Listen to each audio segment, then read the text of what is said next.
वंदे मातरम। कल हमने डुअल का जो एक और क्वेश्चन देखा था। इस वीडियो में हम देखेंगे सिंप्लेक्स मेथड। सिंप्लेक्स मेथड की शुरुआत करते हैं, जो गणितीय विधि है। इसकी शुरुआत अमेरिकन मैथमेटिशियन डेंटिज ने 1947 में किया था। इन्हें डेंटिज बोलते हैं इसे। इसका जो स्पेलिंग है ये है, इसमें बीच में GIZ है, लेकिन इसे डेंटिज बोलते हैं, जी साइलेंट। 1947 में इन्होंने दिया था सिंप्लेक्स मेथड। इसके बारे में अगर आप देखें तो इसकी ज़रूरत क्यों पड़ी, क्योंकि एक फार्मूला है यानी इक्वल टू आई। तो उसके हिसाब से देखें तो जब लीनियर प्रोग्रामिंग में बहुत सारे वेरिएबल्स होते हैं, ग्राफीय विधि से जब कुछ वेरिएबल्स होते हैं, जैसे 2 या 3 वेरिएबल अगर होते हैं, कांस्टेंट होते हैं, तो हम उसका इस्तेमाल कर लेते हैं। लेकिन जब बात आती है कि बहुत सारे कांस्टेंट 5, 10, इस तरीके से 12, तो इसका प्रयोग किस प्रकार से किया जाए, इसका हल कैसे निकाला जाए। बात यह है कि जब नेवी डिफेंस के लिए इसका प्रयोग किया जा रहा था, LPP के बारे में, जैसे कि जो कास्ट को मिनिमाइजेशन के बारे में चर्चा हो रही थी, क्योंकि 1945 में जब परमाणु बम गिरा था हिरोशिमा नागासाकी पे, तो यहाँ पे इसमें सोचा गया था, क्योंकि अमेरिका ने भी उसमें भाग लिया था, इसीलिए तो उन्होंने गिराया था। तो अगर इसके बारे में अगर आप सोचें उसके हिसाब से, तो जो नेवी है वहाँ की एयरफोर्स है, अमेरिकन एयरफोर्स, वो आपस में चर्चा करते हैं, जिसकी हिस्सा डेंटिज भी थे। और इस प्रॉब्लम की कि किस प्रकार से मिनिमम भोजन देने की अवस्था में उनको अधिक पोषण मिले, कम रुपए में या कम भोजन में उन्हें अधिक पोषण मिले। क्योंकि जब संकट की अवस्था होती है तो उस समय खाना की बेहद ज़रूरी होती है। खाना सबसे ज़रूरी है, क्योंकि उनके जो सैनिक है, किसी के भी सैनिक लड़ने के लिए, तो उनके लिए भोजन बेहद ज़रूरी है। तो आवश्यकता है कि कम भोजन में, चूँकि भोजन का संकट ना हो, तो उसके लिए कम भोजन में अधिक पोषक तत्व दिया जाए, जिससे वो बढ़िया से लड़ सकें। तो इसके लिए जब आपस में चर्चा हो रही थी इंडियन एयरफोर्स, वहाँ माफ़ करिए अमेरिकन एयरफोर्स की, तो उसमें जो डेंटिज हैं उसके हिस्सा थे, और उन्होंने इस प्रॉब्लम का हल निकाला, जिसे हम सिंप्लेक्स मेथड बोलते हैं। तो इसका प्रयोग तब होता है जब बहुत सारे कांस्टेंट मौजूद हों, लेकिन इसके तरीका जो है ये सिंपल प्लस मैथमेटिक्स दोनों के साथ जुड़ा है। इसका प्रयोग जब से कंप्यूटर का युग हुआ है तब से इसका प्रयोग अधिक हुआ है, क्योंकि चूँकि हाथ इसको लगाना वास्तव में बहुत ही टाइम टेकिंग है इसके लिए। लेकिन अगर अब हम देखते हैं कि सिंप्लेक्स मेथड का प्रयोग करके हम LPP को कैसे सॉल्व करते हैं। तो सबसे पहले अगर देखें तो स्टेप फर्स्ट, हम सबसे स्टेप वाइज स्टेप चलेंगे। आप इसका एक स्क्रीनशॉट ले लें। अब हम देखते हैं कि कैसे इसको सॉल्व करेंगे। स्टेप फर्स्ट में हम क्या करेंगे, सबसे पहले put the LPP into canonical form. If problem is minimization type, convert into maximization type. अब देखिए इसका मतलब क्या है। इसका मतलब ये है कि कोई भी अगर LPP प्रॉब्लम दिया हुआ है तो उसे हम कैनोनिकल फॉर्म है उसमें कन्वर्ट करते हैं। कैनोनिकल जो ये इसका मतलब है, कैनोनिकल फॉर्म, इसका मतलब ये है कि जो कोई भी फॉर्म हो, चाहे वो मिनिमाइजेशन टाइप का हो। देखिए अगर मैक्सिमाइजेशन टाइप का होगा तो ठीक है, और अगर मिनिमाइजेशन का टाइप का होगा तो इसका मतलब ये है कि आप उसे मैक्सिमाइजेशन टाइप में कन्वर्ट करें। तो कैनोनिकल फॉर्म का मतलब है मैक्सिमाइजेशन टाइप। इसीलिए देखिए नीचे लिखा है कि problem is minimization type, convert into maximization type. अगर जो प्रॉब्लम है LPP वो मिनिमाइजेशन का है तो आप उसे कन्वर्ट करें मैक्सिमाइजेशन में। वो कैसे करें, देखिए जिस प्रकार से अगर दिया है कि minimise Z C1 X1 plus C2 X2, ये एग्जाम्पल है CN XN। अगर इस प्रकार से दिया है मिनिमाइजेशन के रूप में, तो हम उसे मैक्सिमाइजेशन के रूप में कैसे कन्वर्ट करेंगे। Can we written as maximize Z। तो इस समय जो Z है वो इस प्रकार हो जाएगा -Z and -C1 X1 -C2 X2 and -CN XN। इस प्रकार से इसे लिखा जाएगा। देन अब इसका हम देख लेते हैं, जो पहले स्टेप का जो दूसरा भाग है, इसको हम देखते हैं। Make all BI's values positive. BI's values क्या होता है, जो कांस्टेंट है उसका जो राइट हैंड साइड का वैल्यू होता है उसे हम BI's वैल्यूज कहते हैं। तो किस प्रकार से उसे कन्वर्ट करना है, देखिए अगर लास्ट में का जो BI वैल्यूज होता है, बी वैल्यूज वो माइनस में है, तो उसमें क्या करेंगे, हम गुणा करेंगे -1 का। जब -1 का गुणा करेंगे तो क्या हो जाएगा, इसके साथ साथ बी वैल्यू तो पॉजिटिव हो ही जाएगी और ये सब भी पॉजिटिव हो जाएंगे, लेकिन उसके साथ साथ जो इनइक्वालिटी है वो भी चेंज हो जाएगी। अब देखेंगे थर्ड में, convert LPP into standard form. जब हम सिंप्लेक्स मेथड को सॉल्व करते हैं, सिंप्लेक्स मेथड से एलपीपी, तो हमें जो एलपीपी है उसको, मेन एलपीपी, उसे हमें क्या करना होता है, स्टैंडर्ड फॉर्म में कन्वर्ट करना होता है। तो कैसे होता है और देखिए क्या होता है। Convert LPP into standard form. Standard form में कन्वर्ट करने के लिए हमको सरप्लस या स्लैक वेरिएबल चूज करने पड़ेंगे।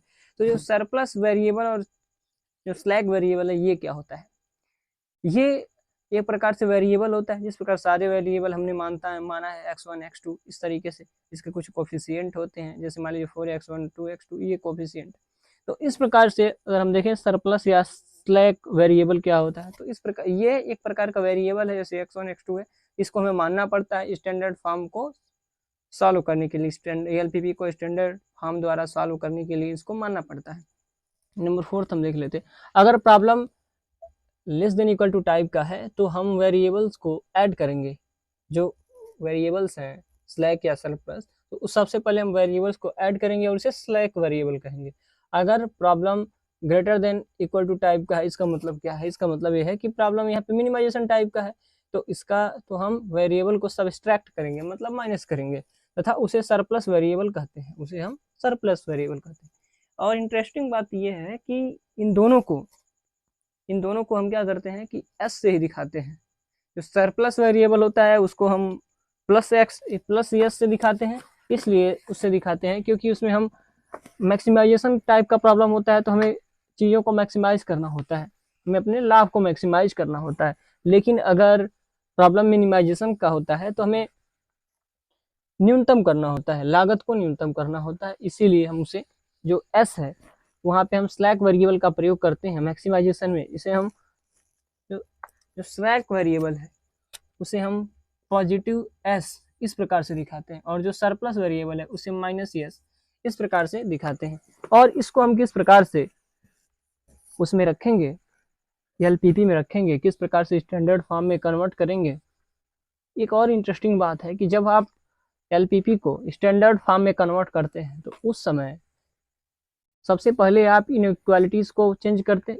इनइक्वालिटीज़ का मतलब ये है कि जो कांस्टेंट है, सबसे पहले आप कांस्टेंट को लिखते हैं, उसके बाद आप उसके ऑब्जेक्टिव फंक्शन को लिखते हैं। क्योंकि जो मेन प्रॉब्लम होता है उसमें अगर आप सबसे पहले जब हम ग्राफीय विधि से हल कर रहे होते हैं तो सबसे पहले हम क्या लिखते हैं, सबसे पहले हम ऑब्जेक्टिव फंक्शन लिखते हैं, फिर कांस्टेंट को लिखते हैं।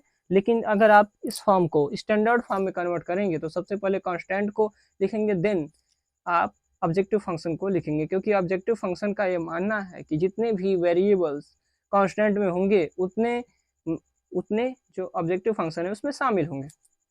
इसीलिए तो सबसे पहले इसका देखिए एग्जांपल हम ले लेते हैं, इसको कैसे लिखेंगे क्वेश्चन हम देख लेते हैं। जैसे मान लीजिए कोई इनइक्वालिटीज़ है, उसमें लिखा है 2x1 plus 3x2 and less than equal to 10। एक और क्वेश्चन है, क्वेश्चन नंबर 1, क्वेश्चन नंबर 2। एक और क्वेश्चन है 3x1 plus 4x2 and less then, यहाँ पे ऐसे ग्रेटर देन इक्वल टू 20। अब इसको हम किस प्रकार से स्लैक का सरप्लस वेरिएबल के माध्यम से देखेंगे, हम यहाँ पे चेक करेंगे। तो यहाँ पे हम लिखेंगे इन दोनों को बनाने के लिए, जो सबसे पहला है उसको बनाने के लिए हम लिखेंगे 2x1 plus 3x2 minus S. यहाँ पे इनइक्वालिटीज ऐसे है, इसका मतलब है कि प्रॉब्लम मैक्सिमाइजेशन टाइप का है, तो यहाँ पे प्लस एस का प्रयोग करेंगे और इसको इक्वेशन में कन्वर्ट करेंगे। जो इनइक्वालिटी है उसको हम इक्वेशन में कन्वर्ट करते हैं, तो इक्वल टू 10 बोल देते हैं इसको हम लिख सकते हैं इक्वेशन नंबर 1। उसके बाद हम जो दूसरा क्वेश्चन है उसको सेट करेंगे, हल करेंगे, स्टैंडर्ड फॉर्म में कन्वर्ट करेंगे। तो उसके लिए आप लिखेंगे 3x1 प्लस 4x2। तो यहाँ पे जो है ये ऑब्जेक्टिव फंक्शन मिनिमाइजेशन प्रॉब्लम का है, इसको कन्वर्ट करने के लिए हम माइनस एस का प्रयोग करते हैं और इसको इक्वेशन में बदलते वक्त इसको हम समीकरण नंबर 2 लिख देते हैं। इस प्रकार से हम कन्वर्ट करते हैं, इस प्रकार से स्लैक और सरप्लस वेरिएबल का प्रयोग करेंगे। इसको हम क्वेश्चंस के माध्यम से और बढ़िया तरीके से और अच्छे तरीके से देख सकते हैं। हम इसको एक क्वेश्चन के माध्यम से देख सकते हैं। जैसे हम मान लेते हैं कि maximize Z 3x1 plus 2x2 subject to, इसमें हम कंस्टेंट को रखते हैं 2x1 plus x2 less than equal to 2 and 3x1 plus 4x2 greater than equal to 12। इसका मतलब ये है कि जो स्टैंडर्ड फॉर्म है उसमें दोनों प्रकार के जब स्टैंडर्ड फॉर्म को हम कन्वर्ट करते हैं स्टैंडर्ड फॉर्म में, तो उस समय जो इनइक्वालिटीज़ होती है उसमें जो ऑब्जेक्टिव फंक्शन होता है और तथा उसके जो कांस्टेंट होते हैं उसमें दोनों प्रकार के इनइक्वालिटीज़ शामिल हो सकती हैं। अर्थात जो हम पहले देख रहे थे कि केवल जो मैक्सिमाइजेशन टाइप का होता था उसमें less than equal to type के कांस्टेंट होते थे, और जो मिनिमाइजेशन टाइप का होता था उसमें greater than equal to type के इनइक्वालिटीज़ होते थे। लेकिन जब आप इसमें स्टैंडर्ड फॉर्म में रखने के लिए जब आप ऑब्जेक्टिव फंक्शन को तैयार करते हैं तो इसका मतलब ये है कि इसमें दोनों प्रकार के इनइक्वालिटीज़ आ सकती हैं। नॉन नेगेटिव कांस्टेंट में हम x1 x2 एंड इसको भी ग्रेटर देन इक्वल टू 0 लिखते हैं। ऐसा क्यों लिखते हैं हम पिछले वीडियोस में चर्चा किए हैं। अब इसको स्टैंडर्ड फॉर्म में कन्वर्ट करते हैं तो जो इनइक्वालिटीज़ है इसको जो हम इक्वालिटीज़ में कन्वर्ट करते हैं समीकरण के माध्यम से, हम इसे लिखते हैं 2x1 plus x2 plus x1 plus s1। यहाँ पे इनइक्वालिटीज़ है तो यहाँ पे इक्वल टू 2 लिख सकते हैं क्योंकि हमने यहाँ पे स्लैक वेरिएबल लिया है, स्लैक वेरिएबल। और फिर 3x1 प्लस 4x2 माइनस इसलिए किए हैं क्योंकि इसका जो इनइक्वालिटीज़ है वो greater than equal to type का है, तो हम यहाँ पे माइनस x2 इक्वल टू 12 लिखते हैं। अब देखिए इस यस को हम x1 x2 इसलिए लिखते हैं क्योंकि हमने केवल 2 उदाहरण लिया है कांस्टेंट के, तो वहाँ पे वेरी जब बहुत ज़्यादा कांस्टेंट होंगे तो यस को पहचानने में दिक्कत होगी, इसीलिए कितने यस हैं उसके काउंटिंग के लिए हमें s1 x2 या अर्थात उसमें जो गलतफहमी ना हो समझने में, इसीलिए हम s1 और x2 लिखते हैं, s1 s2 लिखते हैं। इसमें कोई दिक्कत नहीं है। नॉन नेगेटिव कांस्टेंट में चूंकि ये कांस्टेंट में s1 और s2 दोनों शामिल हो गया, इसीलिए नॉन नेगेटिव कांस्टेंट होता है जो टेक्निकल कांस्टेंट है उसमें s1 x1 x2 s1 s2 और ग्रेटर देन इक्वल टू 0 लिखते हैं। स्टैंडर्ड फॉर्म में हमने बताया था कन्वर्ट करने के लिए सबसे पहले जो ऑब्जेक्टिव फंक्शन है उसका सबसे पहले हम कांस्टेंट बनाते हैं, फिर ऑब्जेक्टिव फंक्शन लिखते हैं। लेकिन जो s1 s2 है ये एक प्रकार से सरप्लस और स्लैग वेरिएबल है, केवल सहायता के लिए है जिससे हमें उत्तर मिल सके, ना कि ये मेन ऑब्जेक्टिव प्रॉब्लम में इसको रखा जाता है। इसीलिए कुछ ऐसा करना होता है हमें ऑब्जेक्टिव फंक्शन में इसको तो शामिल करना होता है क्योंकि ये कांस्टेंट में शामिल है तो जरूरी है कि हम इसको ऑब्जेक्टिव फंक्शन में शामिल करें। लेकिन बात यहाँ पे है कि ये इसको इस प्रकार से शामिल करें कि ये शामिल भी हो जाए और इसका असर जो मेन ऑब्जेक्टिव फंक्शन है उस पर ना पड़े। इसीलिए देखिए ऑब्जेक्टिव फंक्शन में क्या है, जो हम स्टैंडर्ड फॉर्म में कन्वर्ट करते हैं तो हम लिखते हैं maximise Z 3x1 plus 2x2 उसके साथ 0s1 और 0s2। 0 करने से हमारा जो मेन ऑब्जेक्टिव है उसमें कोई प्रभाव नहीं पड़ेगा। हम इसके माध्यम से हमने इस क्वेश्चन के माध्यम से हमने इसको देखा है। अब इसके जो सेकेंड स्टेप है हम उसको देखेंगे। जिस प्रकार से हम जो प्रॉब्लम देखते थे उसमें हम देखते थे कि सबसे पहले हम BFS निकालते थे, बेसिक फिजिबल सोल्यूशन। जब हम आरेखीय विधि से निकालते थे तो उसमें भी हम बेसिक फिजिबल सोल्यूशन देखते थे, तो इसी प्रकार से हम इसमें भी देखेंगे। अब हम इसके सेकेंड स्टेप को देखते हैं। सेकेंड स्टेप में प्रारंभिक मूलभूत संभावित समाधान ज्ञात कीजिए और सिंप्लेक्स तालिका बनाइए। इसका मतलब ये है कि जिस प्रकार से हम आरेखीय विधि द्वारा हल निकालते थे उसमें हम इनिशियल BFS बनाते थे, बेसिक फिजिबल सोल्यूशन, इसी प्रकार से हम यहाँ पे IFS निकालते हैं, इसे इनिशियल फिजिबल सोल्यूशन बोलते हैं, और इसके माध्यम से हम सिंप्लेक्स तालिका बनाते हैं। हम क्वेश्चंस के माध्यम से इसको समझाएंगे। सबसे पहले आपको इसको जानना होगा, समझना होगा, लिखना होगा, उसके बाद हम जब क्वेश्चंस को हल करेंगे तो स्टेप बाय स्टेप हम इसको देखेंगे। अगर IFS का परीक्षण करने पर हल मिल गया, सोल्यूशन मिल गया तो ठीक है, नहीं तो सेकेंड IFS निकालेंगे। Okay. Step third, test the IFS for optimality, मतलब अनुकूलतम परिणाम है या नहीं, उसके लिए हम इसे चेक करेंगे। और उसके लिए एक फार्मूला है जिसे हम बोलते हैं delta J equals to CJ minus summation of CB AIJ। अभी हम इसको क्वेश्चन के माध्यम से सब समझाएंगे। डेल्टा जे इक्वल टू, इसे हम कॉलम वेरिएबल बोलते हैं। देखिए जे को हम मैट्रिक्स में जे को कॉलम बोलते हैं और आई को हम रो बोलते हैं। If del J is positive, ये ऑप्टिमैलिटी टेस्ट के लिए है। अब क्या होता है देखिए, del Z if del J is positive it means, इसकी जो वैल्यू अगर पॉजिटिव हो it means solution is not optimum, इसका मतलब जो हल है वो अनुकूलतम नहीं है। इफ अगर, इसका मतलब है यह अगर ऋणात्मक हो अर्थात नेगेटिव हो या जीरो हो, तो अगर जीरो होना चाहिए किसके लिए, ऑप्टिमैलिटी के लिए। अगर ये ऋणात्मक है या जीरो है तो ये ऑप्टिमल है। स्टेप फोर्थ हम देखते हैं, find out incoming vector and outgoing vector. अगर ये ऋणात्मक और जीरो नहीं हुआ डेल जे का मान, इसका मतलब ये है कि सोल्यूशन ऑप्टिमम नहीं है। उसके बाद हम नेक्स्ट जो हम सेकेंड बीएफएस बनाने के लिए हमें क्या करना होगा, हमें फोर्थ स्टेज में जाना होगा, find out incoming vector and outgoing vector. हमें इनकमिंग वेक्टर और आउटगोइंग वेक्टर को देखना होगा। देखिए हम इसको चेक करेंगे किस किस प्रकार से होगा ये। Incoming vector in maximum Z, incoming vector is maximum Z, और इसे हम मैक्सिमम जे को हम अल्फा के से भी दिखाते हैं, इसे हम कॉलम वेक्टर भी बोलते हैं। अब देखिए इसे हमने यहाँ पे दिखाया है कि अल्फा के equal to maximum J. Step fifth हम देखते हैं, जिस प्रकार से हमने कॉलम वेक्टर निकाला है उसी प्रकार से हम रो वेक्टर निकालेंगे। और रो वेक्टर निकालने के लिए हमें वी वैल्यूज की सहायता लेनी होगी। हमने बताया है वी वैल्यूज क्या है, उसकी सहायता लेनी होगी और उसके माध्यम से हम थीटा रेशियो निकालेंगे। फिर हम मिनिमम थीटा रेशियो निकालेंगे, उसी हम की एलिमेंट, उससे हमें की वेक्टर मिलेगा, उससे हमें रो वेक्टर मिलेगा, और रो वेक्टर से हम जो हम हमारे पास कॉलम वेक्टर है और रो वेक्टर है उससे हम की एलिमेंट, जहाँ पे दोनों का इंटरसेक्शन पॉइंट होगा वहाँ पे हमें की एलिमेंट मिलेगा। उसके बाद हम इसके भी अभी और स्टेप्स हैं, हम उसको भी देख रहे हैं। सबसे पहले आप इसका एक स्क्रीनशॉट ले लें।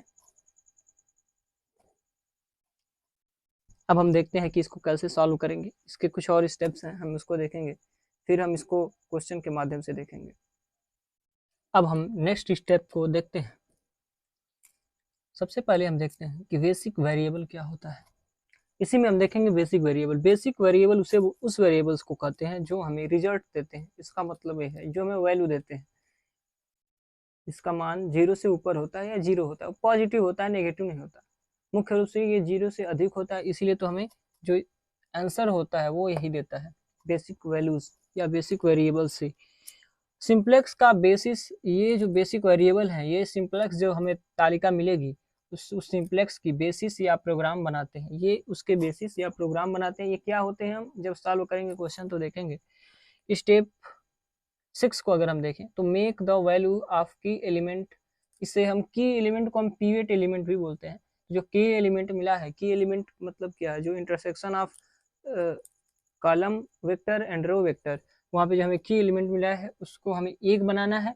And all other variable, make all other variable of the column zero, अर्थात उसके अलावा जो उस कॉलम में और वेरिएबल हैं उसको हमें जीरो बनाना है। Step 7, construct new simplex table and test the optimality. इसका मतलब ये है कि हमें अब दूसरा नया सिंप्लेक्स टेबल को बनाना है और फिर हमें ऑप्टिमैलिटी टेस्ट करना है, और उसके लिए वही del J equal to C J minus summation of C B A I A वाला फार्मूला है उसी को हम लगाएंगे। और अगर माइन ऋणात्मक और जीरो अगर आंसर नहीं आता है तो हम फिर हम उसी स्टेप्स को फॉलो करते हुए नया सिंप्लेक्स टेबल बनाएंगे। हाँ देखिए जो ये वाला बना है, जो नया सिंप्लेक्स टेबल बना है, इसे इम्प्रूव्ड आईएफएस बोलते हैं।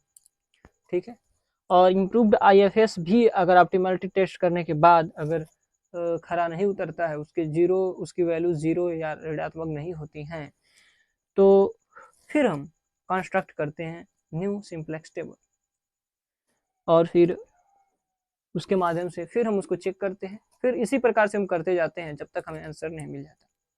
इसके बाद जो अब स्टेप्स यहीं पे ख़त्म होते हैं, इसके बाद हम इसका जो प्रैक्टिस है, जो इसका हम उपयोग है, इसका यूज है, हम क्वेश्चन के माध्यम से देखेंगे कि इसका उपयोग कैसे किया जाता है और इससे कैसे इसके रिजल्ट तक पहुंचा जाता है।